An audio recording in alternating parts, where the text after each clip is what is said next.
सुप्रभात बच्चों। अब हम लोग जानेंगे जीवों में जनन। ये 12th क्लास का दोस्तों है प्रथम अध्याय जीवों में जनन। ठीक है, और इसमें जानेंगे इम्पोर्टेंट परिभाषाएं। ठीक है दोस्तों, तो चलिए हम शुरुआत करते हैं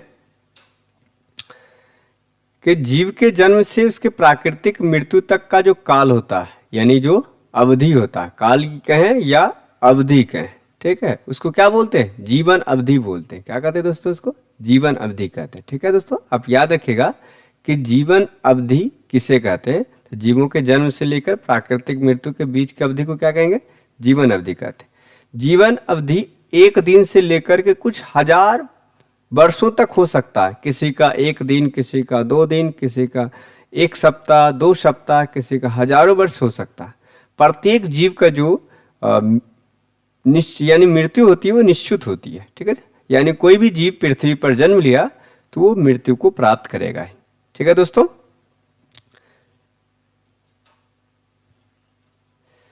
ये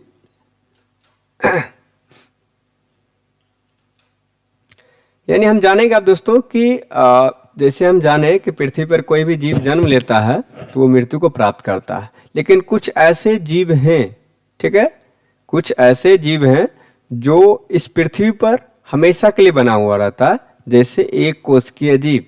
ये जो एक कोशिकीय जीव है जो कहता है कि ये अमर प्राणी है, यानी ये कभी जीव मरता नहीं है, ये अमर है। ठीक है, तो एक कोशिकीय जीव के जो है विभाजन के द्वारा ही एक नया कोशिका का निर्माण करता है। तो क्वेश्चन आएगा, एक कोशिकीय जीवों में जो वृद्धि होती है ये संतति का उत्पन्न करता है, किसके द्वारा होता है? तो कोशिका विभाजन के द्वारा। ठीक है, जब वह वृद्धि करता है, ठीक है, वृद्धि के साथ ही वह विभाजित होकर के एक नया जीव का निर्माण करता है। ठीक है, जिससे एक नया संतति उत्पन्न होता है। ठीक है, इसकी जो है प्राकृतिक मृत्यु नहीं होता। आपसे क्वेश्चन आएगा कि जीवों की प्राकृतिक मृत्यु नहीं होता। तो एक कोशिकीय जीव जैसे हो गया आपका अमीबा, पैरामीशियम,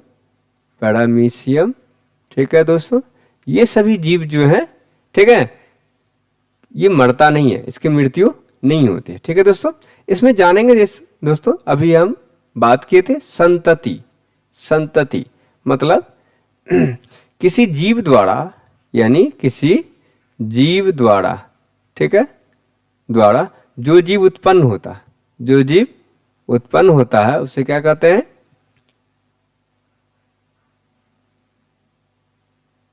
किसी जीव द्वारा जो जीव उत्पन्न होता है उसे क्या कहेंगे? संतति कहते हैं। जो उत्पन्न होता है, ठीक है, उसे क्या कहते हैं दोस्तों?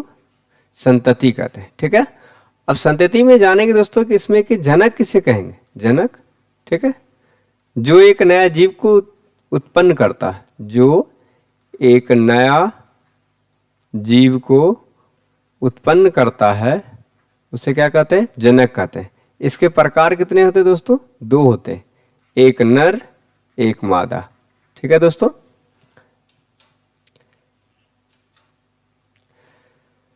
अब हम जानेंगे दोस्तों प्रजनन।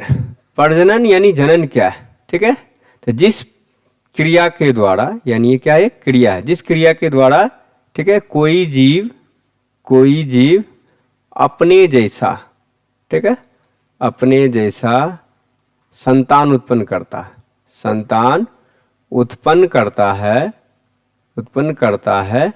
उसे क्या कहते हैं? प्रजनन कहते हैं या जनन कहते हैं? उसे क्या कहेंगे दोस्तों? उसे जनन कहते हैं। ठीक है दोस्तों, उसे क्या कहते हैं? जनन कहते हैं। ठीक है, तो अब जानेंगे दोस्तों प्रजनन द्वारा जो होता है सभी जीवधारी अपने जैसा संतान उत्पन्न करता है। क्वेश्चन आएगा किस क्रिया के द्वारा कोई जीव अपने जैसा संतान उत्पन्न करता है? तो प्रजनन के द्वारा करता है। ठीक है, इससे क्या होता है? यानी प्रजनन क्रिया के द्वारा जो है जीव अपनी प्रजाति को पीढ़ी दर पीढ़ी, ठीक है, इस संसार में बनाए रखता है। ठीक है, यानी आपसे ये भी क्वेश्चन पूछा जा सकता है कि प्रजनन क्यों आवश्यक है? तो प्रजनन इसलिए आवश्यक है कि कोई भी जीव की प्रजाति जो है अपनी पीढ़ी को सृष्टि में हमेशा के लिए बनाए रखती है, इसलिए जनन आवश्यक है। संतति में जब कोई जीव अपने साथ संतान उत्पन्न करता है तो वह फिर वृद्धि करता है, फिर वह परिपक्व होता है। ठीक है, वृद्धि करके परिपक्व होता, फिर जनन क्रिया के द्वारा फिर अपने जैसा एक संतान उत्पन्न करता है। ठीक है दोस्तों, ठीक है, अपने जैसा एक संतान उत्पन्न करता है। ठीक है, तो इस प्रकार जो है, ठीक है, यानी जीवन में 3 चक्र होते हैं, एक जन्म, इसके बाद वृद्धि, उसके बाद मृत्यु। यानी आपसे क्वेश्चन आएगा जीवन चक्र क्या है। ठीक है, कोई भी जीव जन्म लेता है, फिर वृद्धि करता है, फिर मृत्यु को प्राप्त करता है। यह चक्र जब चलता रहता है तो उससे क्या कहते हैं, जीवन चक्र। जीवन के कितने चक्र हैं, 3 चक्र हैं, 3 चक्र हैं जीवन के। ठीक है, एक हो गया आपका जनन, दूसरा हो गया वृद्धि, तीसरा हो गया मृत्यु। जन्म मतलब किसी को हम जन्म देते हैं तो वह वृद्धि करता है, फिर मृत्यु को प्राप्त करता है। ठीक है दोस्तों, नेक्स्ट है दोस्तों कि जनन, यानी जीवों में जो जनन होता है वो कितने प्रकार के हैं। जीवों में जनन 2 प्रकार के होते हैं, एक अलैंगिक, दूसरा लैंगिक। ठीक है, अलैंगिक जनन किसे कहते हैं। ठीक है, तो जिस जनन में केवल एक जनक ठीक है भाग लेते हैं और अपने जैसा संतान उत्पन्न करते हैं तो उसे क्या कहते हैं, अलैंगिक जनन कहते हैं। तो इस जनन द्वारा जो संतान उत्पन्न होते हैं वो समरूप होते हैं। ठीक है, एक दूसरे के क्या होते हैं, समरूप होते हैं और अपने जनक यानी अपने माता पिता से आनुवांशिक रूप से समान होते हैं। तो जब वह अपने माता पिता के आनुवांशिक रूप से समान होते हैं तो उसको क्या कहते हैं, क्लोन। आपसे क्वेश्चन पूछा क्लोन किसे कहते हैं, तो अलैंगिक जनन द्वारा उत्पन्न संतान जो जनक से आनुवांशिक रूप से समान होते हैं उसे क्या कहते हैं, क्लोन कहते हैं। तो इसे एकल पुंजक भी कहा जाता है, एकल पुंजक भी कहा जाता है। यह ठीक है दोस्तों, इसे एकल पुंजक भी कहा जाता है। अब जाने दोस्तों अलैंगिक जनन। ठीक है, जो हम लोग जाने कि अलैंगिक जनन जो होता है एक सरल संरचना वाले जीवों में पाया जाता है। ठीक है, मतलब कहें तो एक निम्न जीवों में होता है। ये क्या होता है, निम्न कोटि के जीवों में होता है, कोटि के जीवों में होता है। ठीक है, आपसे क्वेश्चन पूछेगा अलैंगिक जनन किसमें होता है, सरल संरचना वाले जीवों यानी निम्न कोटि के जीवों में, या तो कहे प्रोकैरियोटिक जीव में, प्रोकैरियोटिक जीव में, या कहे एक कोशिकीय जीवों में, एक कोशिकीय जीवों में होता है।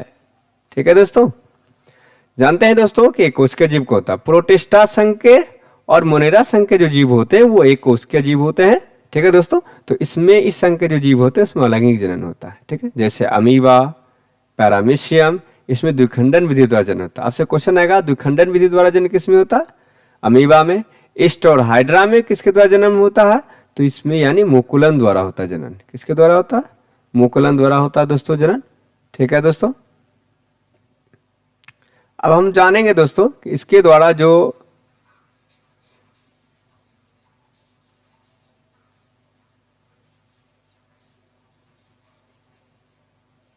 ठीक है, अब हम जानेंगे कि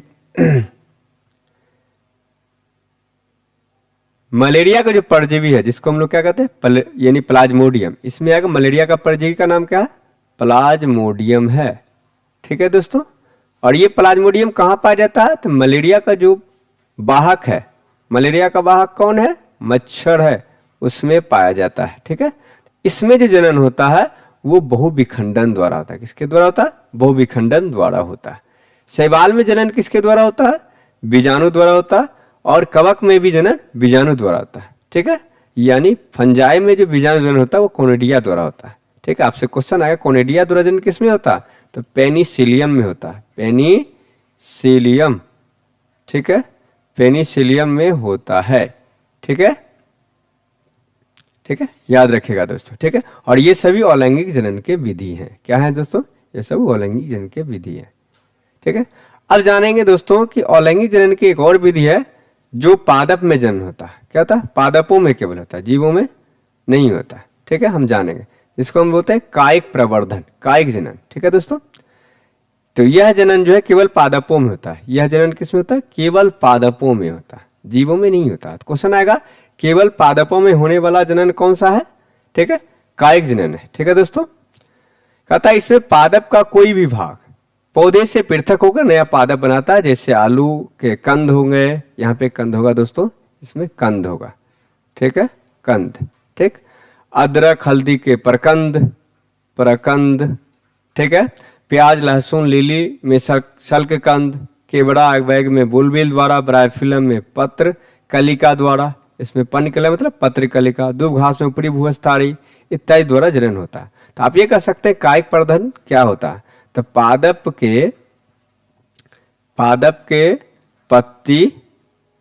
के पत्ती जड़